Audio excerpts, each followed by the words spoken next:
जय श्री कृष्ण। नष्टो मोह स्मृतिर्लब्धा तत्प्रसादान्मयाच्युत स्थितोऽस्मि गतसन्देह करिष्ये वचनं तव। अध्याय 18 श्लोक 73। व्याख्या। नष्टो मोह स्मृतिर्लब्धा प्रसादान्मयाच्युत। अर्जुन ने यहाँ भगवान के लिए अच्युत संबोधन का प्रयोग किया है। इसका तात्पर्य है कि जीव तो च्युत हो जाता है, अर्थात अपने स्वरूप से विमुख हो जाता है तथा पतन की तरफ चला जाता है, परंतु भगवान कभी भी च्युत नहीं होते। वे सदा एक रस रहते हैं। इसी बात का द्योतन करने के लिए गीता में अर्जुन ने कुल 3 बार अच्युत संबोधन दिया है। पहली बार गीता पहले अध्याय के 21वें श्लोक में अच्युत संबोधन से अर्जुन ने भगवान से कहा कि दोनों सेनाओं के बीच में मेरा रथ खड़ा करो। ऐसी आज्ञा देने पर भी भगवान में कोई फर्क नहीं पड़ा। दूसरी बार 11वें अध्याय के 42वें श्लोक में इस संबोधन से अर्जुन ने भगवान के विश्वरूप की स्तुति प्रार्थना की, तो भगवान में कोई फर्क नहीं पड़ा। अंतिम बार यहाँ 73वें श्लोक में इस संबोधन से अर्जुन संदेह रहित होकर कहते हैं कि अब मैं आपकी आज्ञा का पालन करूंगा, तो भगवान में कोई फर्क नहीं पड़ा। तात्पर्य यह हुआ कि अर्जुन की तो आदि, मध्य और अंत में 3 प्रकार की अवस्थाएं हुई, पर भगवान की आदि, मध्य और अंत में एक ही अवस्था रही, अर्थात वे एक रस ही बने रहे। दूसरे अध्याय में अर्जुन ने शिष्यस्तेहं शाधि माम त्वाम प्रपन्नम 2:7 कहकर भगवान की शरणागति स्वीकार की थी। इस श्लोक में उस शरणागति की पूर्णता होती है। 10वें अध्याय के अंत में भगवान ने अर्जुन से यह कहा कि तेरे को बहुत जानने की क्या ज़रूरत है, मैं संपूर्ण संसार को एक अंश में व्याप्त करके स्थित हूँ। इस बात को सुनते ही अर्जुन के मन में एक विशेष भाव पैदा हुआ कि भगवान कितने विलक्षण है। भगवान की विलक्षणता की ओर लक्ष्य जाने से अर्जुन को एक प्रकाश मिला। इस प्रकाश की प्रसन्नता में अर्जुन के मुख में यह बात निकल पड़ी कि मेरा मोह चला गया। मोहयम विगतो मम 11:1। परंतु भगवान के विराट रूप को देखकर जब अर्जुन के हृदय में भय के कारण हलचल पैदा हो गई, तब भगवान ने कहा कि यह तुम्हारा मूढ़ भाव है, तुम व्यथित और मोहित मत हो। माँ ही व्यथा माँ विमूढ़ भावः 11:49 से सिद्ध होता है कि अर्जुन का मोह तब नष्ट नहीं हुआ था। यहाँ सर्वज्ञ भगवान के पूछने पर अर्जुन कह रहे हैं कि मेरा मोह नष्ट हो गया है और मुझे तत्व की अनादि स्मृति प्राप्त हो गई। नष्टो मोह स्मृतिर्लब्धा। अंतःकरण की स्मृति और तत्व की स्मृति में बड़ा अंतर है। प्रमाण में प्रमेय का ज्ञान होता है, परंतु परमात्म तत्व अप्रमेय है, अतः परमात्मा प्रमाण से व्याप्त नहीं हो सकता, अर्थात परमात्मा प्रमाण के अंतर्गत आने वाला तत्व नहीं है, परंतु संसार सब का सब प्रमाण के अंतर्गत आने वाला है और प्रमाण प्रमाणता के अंतर्गत आने वाला है। प्रमाता एक होता है और प्रमाण अनेक होते हैं। प्रमाणों के बारे में कई प्रत्यक्ष, अनुमान और अगम, ये 3 मुख्य प्रमाण मानते हैं। कई प्रत्यक्ष, अनुमान, मान और शब्द, ये 4 प्रमाण मानते हैं, और कई इन चारों के सिवाय अर्थात अनुपलब्धि और एति है, ये 3 प्रमाण और भी मानते हैं। इस प्रकार प्रमाणों के मानने में अनेक मतभेद है, परंतु प्रमाता के विषय में किसी का कोई मतभेद नहीं है। ये प्रत्यक्ष, अनुमान आदि प्रमाण प्रवृत्ति रूप होते हैं, परंतु प्रमाता वृत्ति रूप नहीं होता, वह तो स्वयं अनुभव रूप होता है। अब इस स्मृति शब्द की जहाँ व्याख्या की गई है, वहाँ उसके ये लक्षण बताए हैं। पहला, अनुभूत विषया संप्रमोषः स्मृति ही। योग दर्शन 1:11। अनुभूत विषय का न छिपना अर्थात प्रकट हो जाना स्मृति है। दूसरा, संस्कार मात्र जन्यम ज्ञानम स्मृति ही। तर्क संग्रह। संस्कार मात्र से जन्य हो और ज्ञान हो उसको स्मृति कहते हैं। यह स्मृति अंतःकरण की एक वृत्ति है।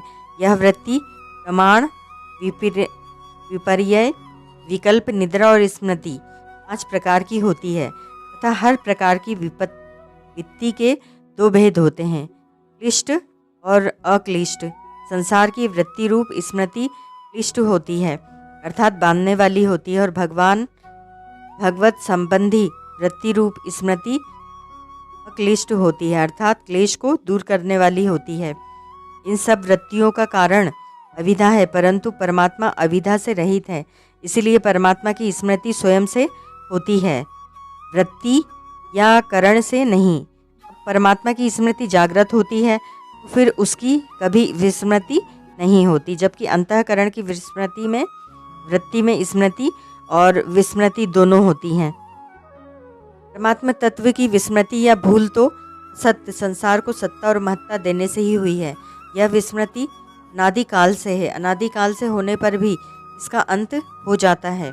अब इसका अंत हो जाता है और अपने स्वरूप की स्मृति जागृत होती है, अब इसको स्मृति लब्धा कहते हैं अर्थात असत्य के संबंध के कारण जो स्मृति सुषुप्ति रूप से थी वह जागृत हो गई।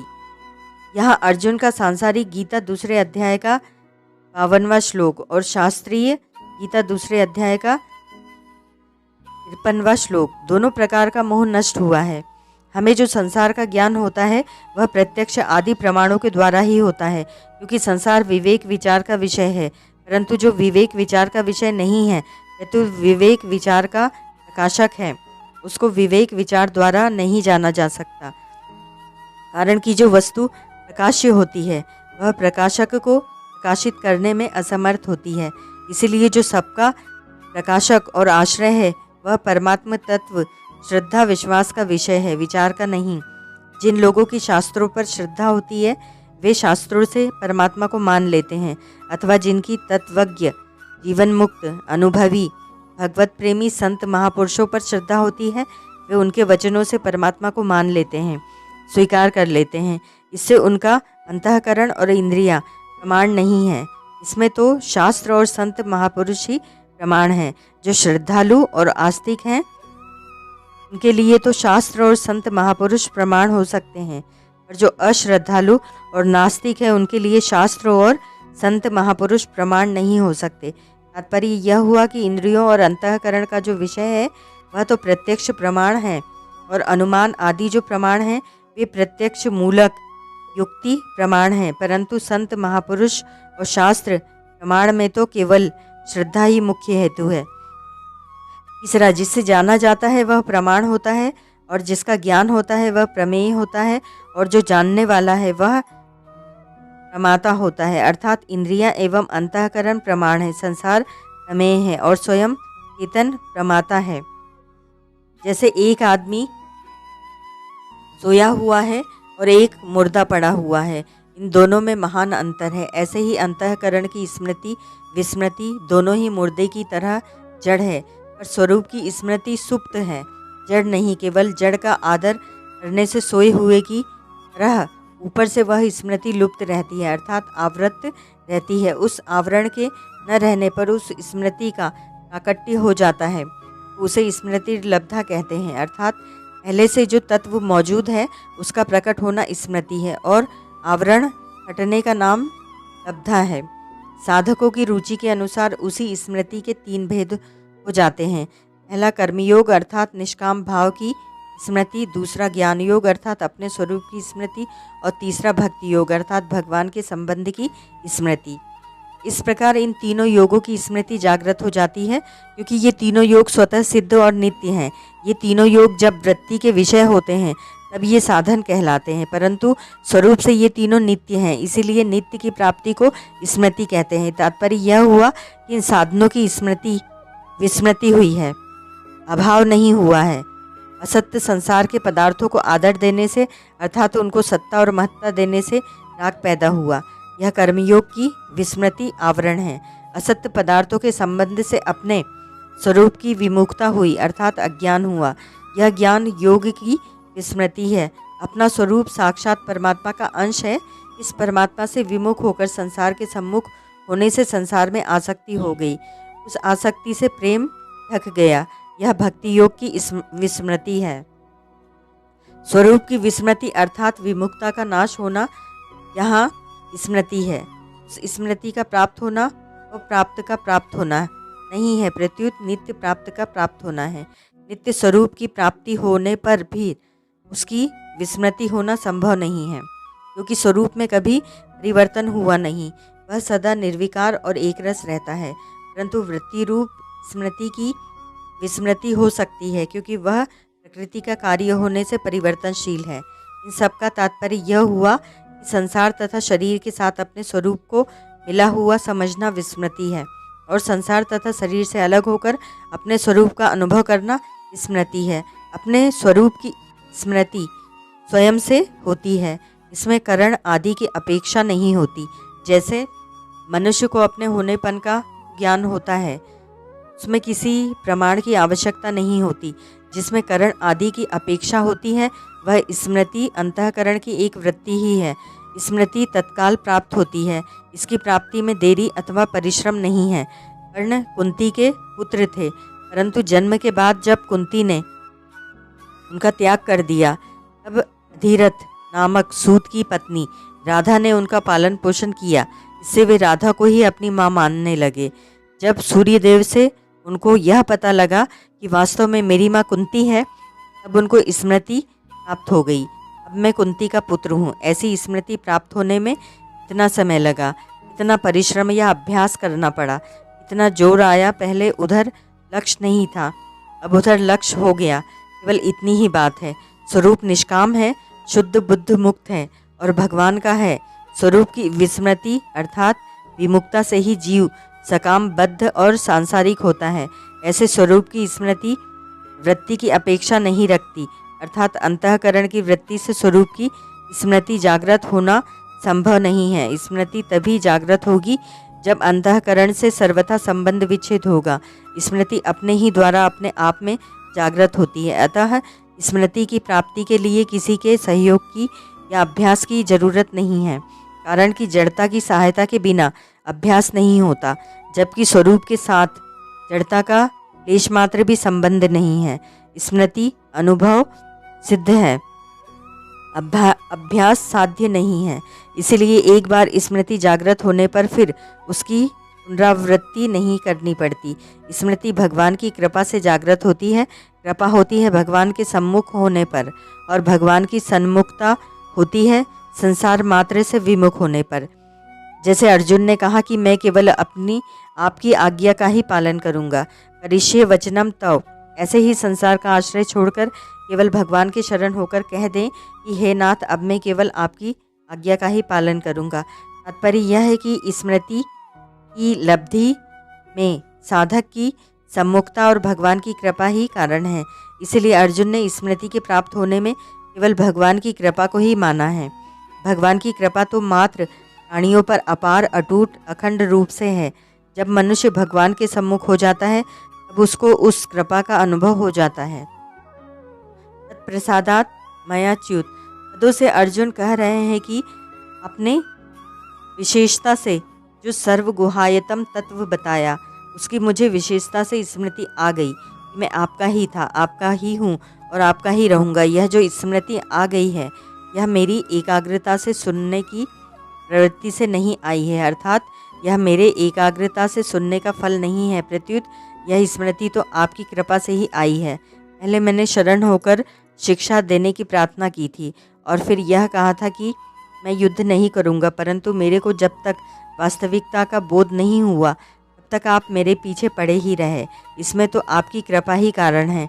मेरे को जैसा सम्मुख होना चाहिए वैसा मैं सम्मुख नहीं हुआ हूँ, परंतु आपने बिना कारण मेरे पर कृपा की, अर्थात मेरे पर कृपा करने के लिए आप अपनी कृपा के परवश हो गए, वशीभूत हो गए और बिना पूछे ही आपने शरणागति की सर्वगुहायतम बात कह दी।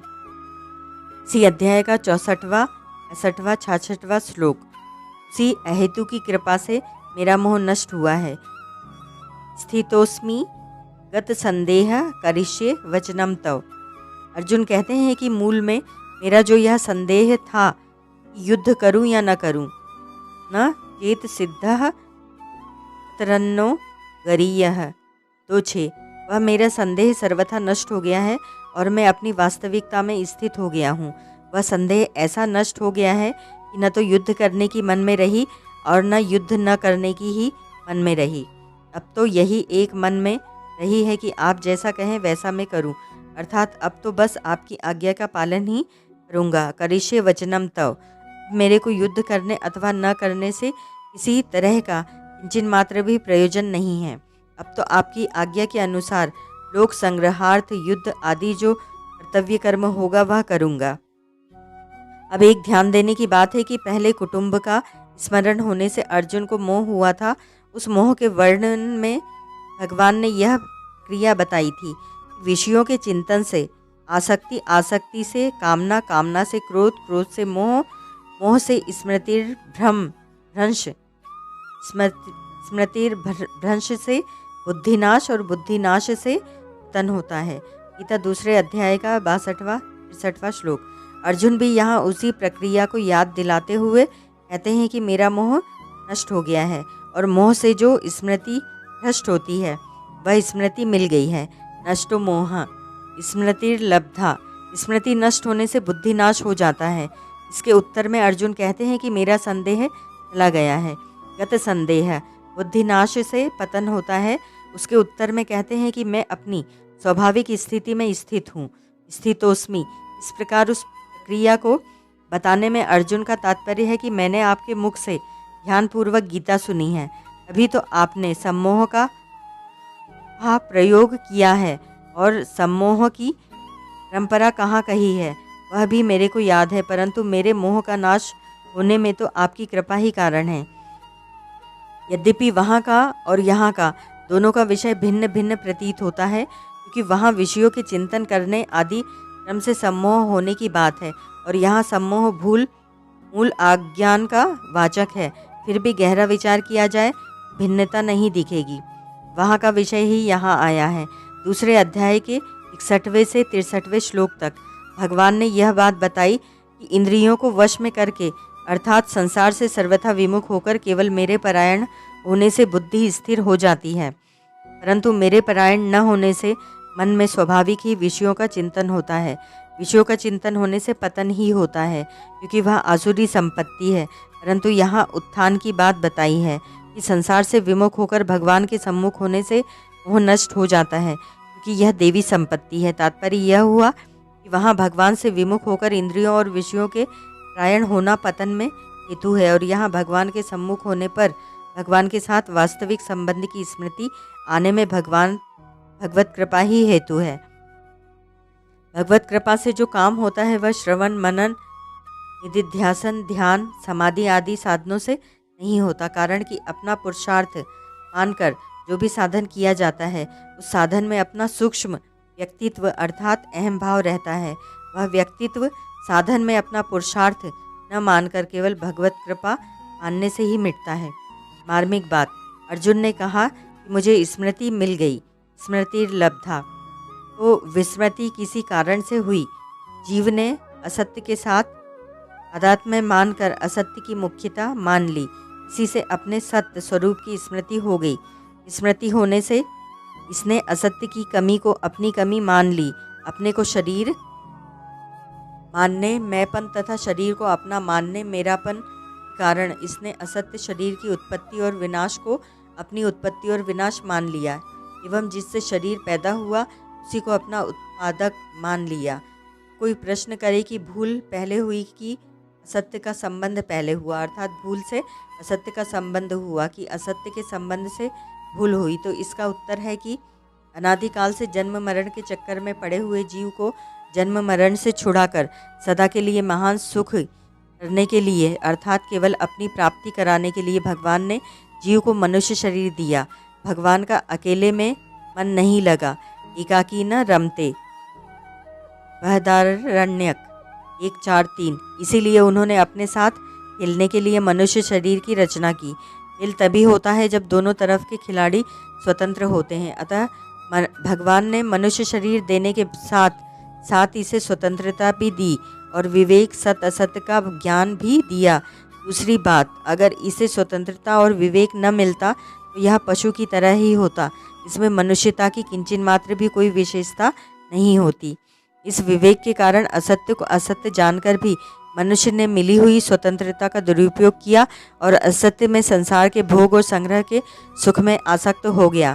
असत्य में आसक्त होने से ही भूल हुई। असत्य को असत्य जानकर भी यह इसमें आसक्त क्यों होता है? कारण कि असत्य के संबंध से प्रतीत होने वाले तत्कालिक सुख की तरफ तो यह दृष्टि रखता है, पर उसका परिणाम क्या होगा उस तरफ अपनी दृष्टि रखता ही नहीं। जो परिणाम की तरफ दृष्टि रखते हैं साधक होते हैं, और जो परिणाम की तरफ दृष्टि नहीं रखते वे संसारी होते हैं। इसीलिए असत्य के संबंध से ही भूल पैदा हुई है। इसका पता कैसे लगता है? जब यह अपने अनुभव में आने वाले असत्य की आसक्ति का त्याग करके परमात्मा के सम्मुख हो जाता है, तब यह भूल मिट करके स्मृति जागृत हो जाती है। इससे सिद्ध हुआ कि परमात्मा से विमुख होकर जाने हुए असत्य में आसक्ति होने से ही यह भूल होती है।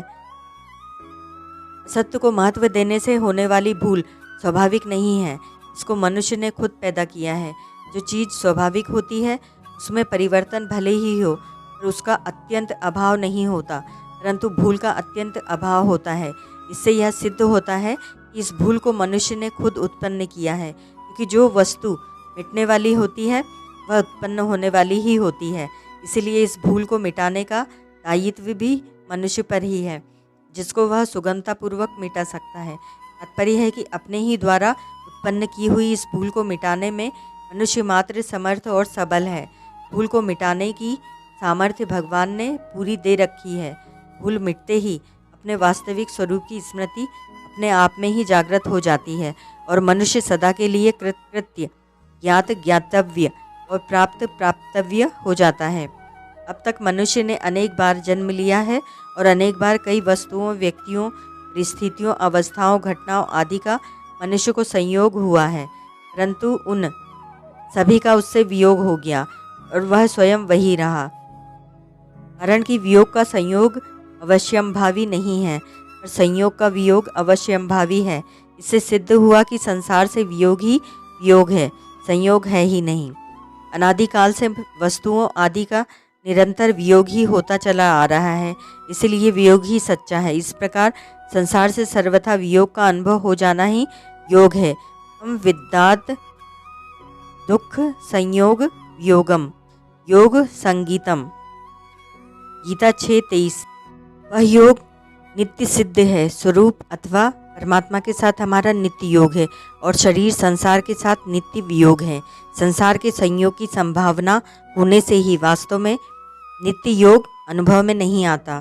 सद्भावना मिटते ही नित्य योग का अनुभव हो जाता है, जिसका कभी वियोग हुआ ही नहीं। संसार से संयोग मानना ही विस्मृति है और संसार से नित्य वियोग का अनुभव होना, अर्थात वास्तव में संसार के साथ मेरा संयोग था नहीं, है नहीं, होगा नहीं और हो सकता भी नहीं, ऐसा अनुभव होना ही स्मृति है। परिशिष्ट भाव। लौकिक स्मृति तो विस्मृति की अपेक्षा से कही जाती है, पर अलौकिक तत्व की स्मृति विस्मृति की अपेक्षा से नहीं है, प्रत्युत अनुभव स्वरूप है। इस तत्व की निरपेक्ष स्मृति अर्थात अनुभव को ही यहाँ स्मृति लब्धा कहा गया है। वास्तव में तत्व की विस्मृति नहीं होती, प्रत्युत विमुक्ता होती है। तात्पर्य है कि पहले ज्ञान था, फिर उसकी विस्मृति हो गई। इस तरह तत्व की विस्मृति नहीं होती। अगर ऐसी विस्मृति माने तो स्मृति होने के बाद फिर विस्मृति हो जाएगी। इसीलिए गीता में आया है यज्ञित्वा न पुनर्मोहम 4:35, अर्थात उसको जान लेने के बाद फिर मोह नहीं होता। अभाव रूप असत्य को भाव रूप मानकर महत्व देने से तत्व की तरफ से वृत्ति हट गई। इसी को विस्मृति कहते हैं। वृत्ति का हटना और वृत्ति का लगना यह भी साधक की दृष्टि से है, तत्व की दृष्टि से नहीं। तत्व की तरफ से वृत्ति हटने पर अथवा विमुक्ता होने पर भी तत्व ज्यों का त्यों ही है।